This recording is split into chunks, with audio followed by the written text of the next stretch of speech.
Hello viewers, आज हम estimate निकालना सीखेंगे। ठीक है, तो क्वेश्चन दिया है from the given figure below calculate the details estimate for compound वाल। ये आपको कंपाउंड वाल दी गई है, इसमें आपको ग्रीन कलर का सिग्निफिकेंट जो भी मटेरियल लगा है वो आपको निकालना है कंपाउंड वाल के लिए। ठीक है, तो आप देख सकते हो ये आपकी कंपाउंड वाल है 15 बाय 12 मीटर, 15 बाय 12। ठीक है, और ये नीचे बना हुआ है उसका फाउंडेशन। तो फाउंडेशन के थ्रू आप डिटेल एस्टिमेट निकाल सकते हो कोई भी स्ट्रक्चर में। ठीक है, तो आप देख सकते हो ये फाउंडेशन की चौड़ाई हाइट कितनी है।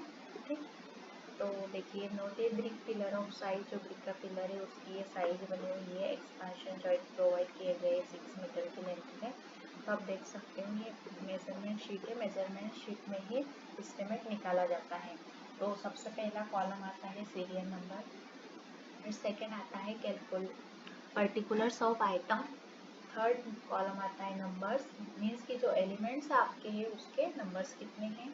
उसके बाद लेंथ, ब्रेथ, हाइट, क्वांटिटी और एक्सप्लेनेशन। कुछ हो तो आप यहाँ पे एक्सप्लेन कर सकते हो। तो ठीक है, सबसे पहले आपको पता है कि फाउंडेशन बनता है किसी भी बिल्डिंग स्ट्रक्चर लोवेस्ट पार्ट होता है, तो उसके लिए क्या करना पड़ता है, एक्सक्वेशन करना पड़ता है। तो आपका जो फर्स्ट आइटम होगा वो क्या होगा, earthwork equation for foundation. Means जो आपका फाउंडेशन है उसके लिए आपको अर्थवर्क करना है। तो देखिए यहाँ पे फाउंडेशन को अभी आप निकालने के लिए जो नंबर दिया हुआ है वो 1 दिया हुआ है, यहाँ पे देख सकते हैं इसका नंबर 1 है। तो ये कौन सी एक एस्टिमेट निकालने के दो मेथड्स होते हैं, एक लॉन्ग वाल शॉर्ट वाल मेथड और एक सेंटर लाइन मेथड। तो यहाँ पे हमने सेंटर लाइन मेथड यूज करना है। तो ठीक है, तो ये टोटल लेंथ दी हुई है यहाँ पे 54.6। तो ये किस टाइप से है ये आप देख सकते हो। आपका जो भी प्लान बना हुआ है यहाँ पे उसकी जो लेंथ है वो कितनी है, इधर से 15 है और इधर से 12 है।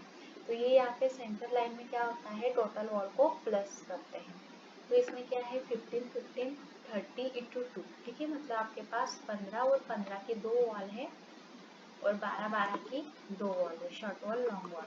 तो यहाँ पे आप देख सकते हो जो टोटल सेंटर लाइन लेंथ है वो आपकी ये 15 15 दी हुई है और 12। तो ये 2 से आपको मल्टीप्लाई करना है। ये 15 कैसे आया, जो उसमें सेंटर टू सेंटर लेना है इसलिए। ठीक, तो आपको इससे मल्टीप्लाई करना है तो आपकी टोटल लेंथ 54.6 आई है। और ब्रेथ क्या होता है, जैसे कि आपका ये सबसे बेस है तो ये फाउंडेशन का जो सबसे बेस वाला पार्ट होता है इसको ब्रेथ लेते हैं। ठीक है, क्योंकि आपको तो पूरा लॉन्ग वॉल के लिए निकालना है तो इसलिए आपको पूरी लेंथ लेना पड़ेगी। ब्रेथ है और ये हाइट है। तो आप देख सकते हो यहाँ पे अर्थ वर्क कर रहे हो तो अर्थ वर्क तो ग्राउंड से ही स्टार्ट होगा, तो नीचे तक जितना फाउंडेशन की आपने हाइट दी है वो। तो आप देख सकते हो 0.68 कैसे आए। ठीक, देखिए यहाँ ये आपका ग्राउंड लेवल है, तो यहाँ पे फाउंडेशन नीचे बना हुआ है ग्राउंड लेवल से नीचे। तो ये 450 प्लस 230 कितना हो रहा है टोटल 0.68 ये मीटर में लिखा हुआ है। फिर आपको ये सभी आइटम्स को क्या करना है, मतलब जो भी लेंथ ब्रेथ हाइट है उसको मल्टीप्लाई करना है तो आपकी क्वांटिटी निकल जाएगी।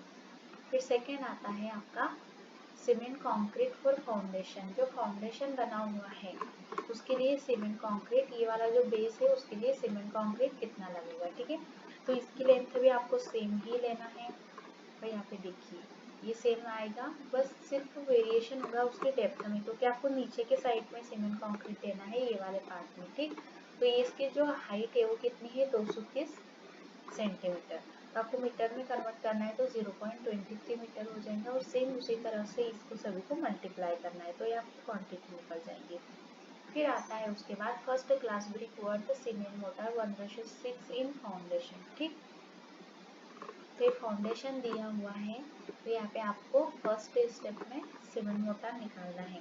तो देखिए यहाँ पे भी सेम वही लेंथ आपने ले ली। फिर ये फुटिंग है, फुटिंग में उतनी ही साइज है उसकी, लेंथ तो सेम ही आएगी, लेकिन इसमें क्या होगा, अब ये वाले स्टेप में कर रहे हो तो इसमें सिर्फ हाइट का और ब्रेथ का वेरिएशन आएगा, बाकी कुछ भी नहीं, सब कुछ सेम रहेगा। ठीक, तो आप देख सकते हो यहाँ पे 0.5 क्या हुआ है आपका ब्रेथ है। ठीक है, और ये 0.45 आपकी हाइट है। तो इसी तरह से इसमें भी आपको मल्टीप्लाई करना है। अब आता है बेसमेंट। इसमें भी हाइट जो लेंथ है वो सेम रहेगी, सिर्फ वेरिएशन टाइम होगा आपका ब्रेथ में और हाइट में।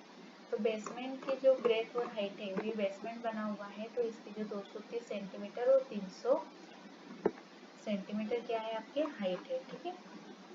तो आप देख सकते हैं इसको मीटर में कन्वर्ट किया है 0.23 और 0.3, ये आपका टोटल आ जाएगा फुटिंग और बेसमेंट का। फिर आता है DPC, DPC with cement concrete, ठीक है। उसकी जो डेप्थ है, मतलब जो थिकनेस है वो 25 mm है, और जो उसका रेशो दिया हुआ है तो यहाँ पर ये नंबर 1 तो 1 ही आएगा, और ये 54.6 आपकी लेंथ, और कितनी लेंथ है उसकी जो कि बेसमेंट में दी हुई है वही उसकी डीपीसी है, ठीक। आपका ये टोटल आ जाएगा। फिर उसके बाद में first class brick mortar and cement mortar for wall and super structure, super structure बना हुआ है। अब वॉल तो आपको पता है कि टोटल वॉल के लिए टोटल लेंथ ही लेना पड़ेगी, और उसकी जो ब्रेथ है किसकी आपकी वॉल की, वो ये दी हुई है 150 सेंटीमीटर, ओके। वो जो हाइट है वॉल की वो 1800 है। तो यहाँ पे बस आपको सिर्फ हाइट और लेंथ ब्रेथ पर ध्यान देना है और क्वांटिटी को निकालना है, ठीक है। तो आप देख सकते हो। फिर उसके बाद में ब्रिक पिलर्स दिए हुए हैं, फिर कुछ डिडक्शंस हो रहे हैं उसमें, तो प्लास्टर वर्क, फिर आउटर सरफेस में इनर सरफेस पे कितना दिया हुआ है आप इस तरह से निकाल सकते हो। ये 1:2 2 वॉल्स है, इसलिए यहाँ पे 2 दी हुई क्वान्टिटी, ठीक है। इस तरह से आप वाइट वॉशिंग, पिलर प्रोजेक्शन, ये सारी चीज़ें निकाल सकते हो।